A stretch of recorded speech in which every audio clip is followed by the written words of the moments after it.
Petře. Petr Kovář, profík Federace VFF, profík Federace NAMA.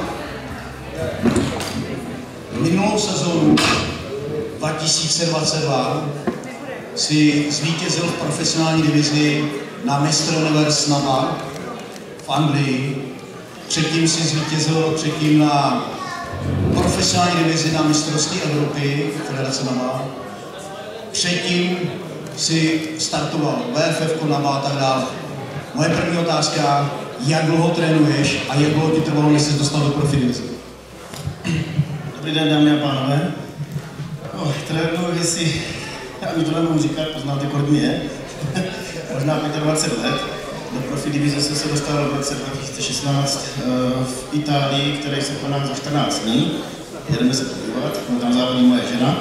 Takže tak, 16 mistra Evropy VFF v Extremali. Potom, když jsi startoval v těch všech soutěžích po světě, cestoval si Mexiko a tak dále, upřímně, čeho si teďko za těch x let ceníš nejvíce? Ať je to amatérská nebo profesionální divize, jaký úspěch to je pro tebe nejceníš? Samozřejmě ten minulý rok mistr Universe profesionální, že to ještě nikomu nepodařilo jinému než mě v České republice, tak to si vážím nejvíc, je to obrovský úspěch, si myslím. A samozřejmě mistr Evropy, závodil jsem i v Kalifornii, kde jsem byl třetí na mistrovství světa, tam se mi strašně líbilo, skvělá narvaná soutěž, takže těch závodů bylo spoustu, těch ocenění bylo spoustu, ale opravdu mistr Universe nejvíc. Děkuji, prosím, pojď trošku dozadu tady, jak stojí ty kluci, tak oni tady rozpálili úplně, to je hrozný, tady se nedá stát.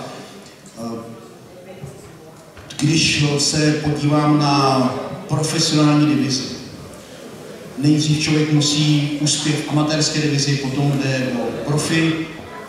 Čím se stává člověk profíkem? Jak to vnímáš ty? Kdo je profesionál z tvého pohledu? Myslím samozřejmě jednak je profesionál ten, kdo se zaslouží na soutěži, ale myslím si, že profesionál je ten, kdo se tomu věnuje intenzivně, jako každý sportovec, co tady dneska stál. Denně se stravuje, denně trénuje, přistupuje tomu na 100%, 24 hodin denně. To si myslím, že je profesionální sportovec. Není to vždycky jenom to, jaký dostane ocenění na závodech. Podle mě tak, já to takhle vidím. Děkuju, já samozřejmě jsem rád, že takhle reprezentuješ Českou republiku. Jaký máš další plány? Jestli je prozradíš teda. Přiznám se, že ještě opravdu na 100% nevím, co budu tenhle rok připravovat, jestli se budu moct připravovat, jestli vůbec tak podzimní sezónu, v listopadu bych si začal závodit. Rád bych se ještě podíval na Universe, rád bych zkusil i konkurenční federace. Zvažuji v hlavě, co vůbec dál. Je to náročná cesta, intenzivní, ale přiznám se, že mám nějaké plány, ale ještě je nebudu prozrazovat, myslím, že je to brzy.